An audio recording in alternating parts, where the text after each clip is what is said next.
नमस्कार दोस्तों। जन्माष्टमी के इस पावन अवसर की आप सभी को शुभकामनाएं।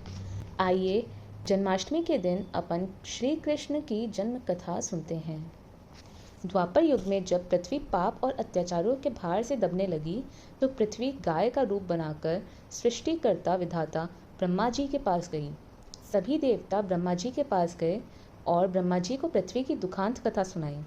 वहां उपस्थित सभी देवताओं ने निर्णय किया कि इस संकट के समाधान हेतु भगवान विष्णु के पास जाएंगे और सभी लोग पृथ्वी को साथ लेकर क्षीर सागर में भगवान विष्णु जी के पास पहुंचे, जहां भगवान विष्णु शेष शैया पर शयन कर रहे थे।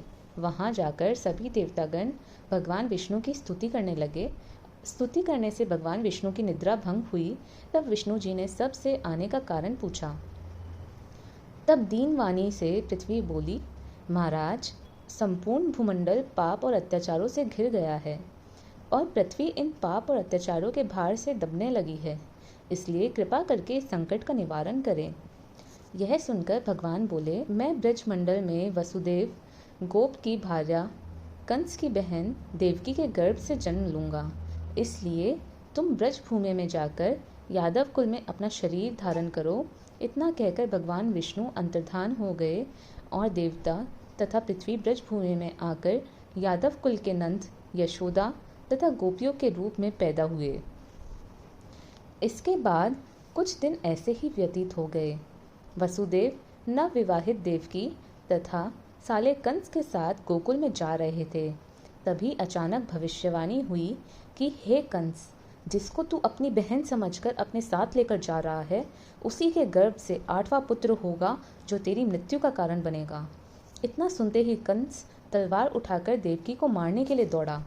तब वसुदेव ने कहा, कंस, यह औरत बेकसूर है और बेकसूर स्त्री को मारना उचित नहीं है, इसलिए जब भी देवकी के गर्भ से पुत्र का जन्म होगा तो पैदा होते ही मैं आपको अपनी सब संतान दे दूंगा, तो आपको कौन मारेगा।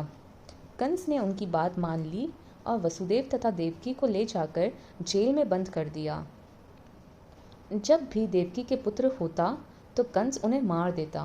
देवकी के 7 पुत्र मारे जाने के बाद 8वें गर्भ की बात कंस को मालूम हुई। इस बात का पता चलते ही कंस ने देवकी और वसुदेव को विशेष कारागार में डलवा कर पहरा लगवा दिया। भाद्रपद माह के कृष्ण पक्ष की अष्टमी को भयावानी रात के समय जब शंख गदा पद्मधारी भगवान श्री कृष्ण का जन्म हुआ तो चारों ओर प्रकाश फैल गया। लीलाधारी भगवान की यह लीला देखकर वसुदेव और देवकी उनके सामने हाथ जोड़कर खड़े हो गए।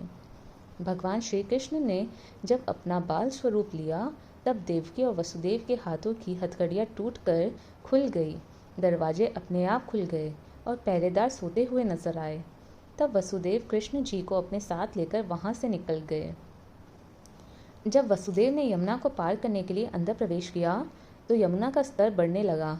भगवान के चरण कमल छूने को ललायित यमुना कृष्ण द्वारा पैर लटका देने पर भगवान के चरण कमलों को स्पर्श कर उतर गई, वे बिल्कुल घट गई।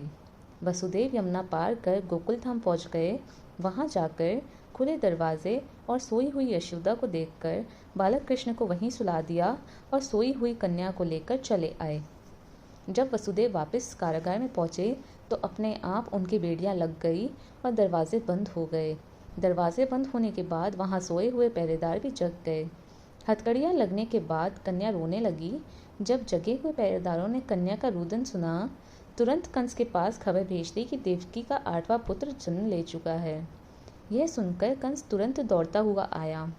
जब कंस ने कन्या को हाथ में लेकर पत्थर पर पटकना चाहा तो कन्या हाथ से छूटकर आकाश में उड़ गई और साक्षात देवी के रूप में प्रकट होकर बोली, हे कंस, तुम्हें मारने वाला तो गोकुल में पहले ही पैदा हो चुका है। पापी कंस, अब वही तुम्हारा वध करेगा। यही भगवान बड़े होकर अकासुर और तारकासुर तथा कंस जैसे क्रूर राक्षसों का वध कर पृथ्वी तथा भक्तजनों की रक्षा की। यह थी जन्माष्टमी की कहानी और हम आशा करते हैं कि आपको कृष्ण जन्माष्टमी कहानी पसंद आई होगी। हैप्पी कृष्ण जन्माष्टमी। धन्यवाद।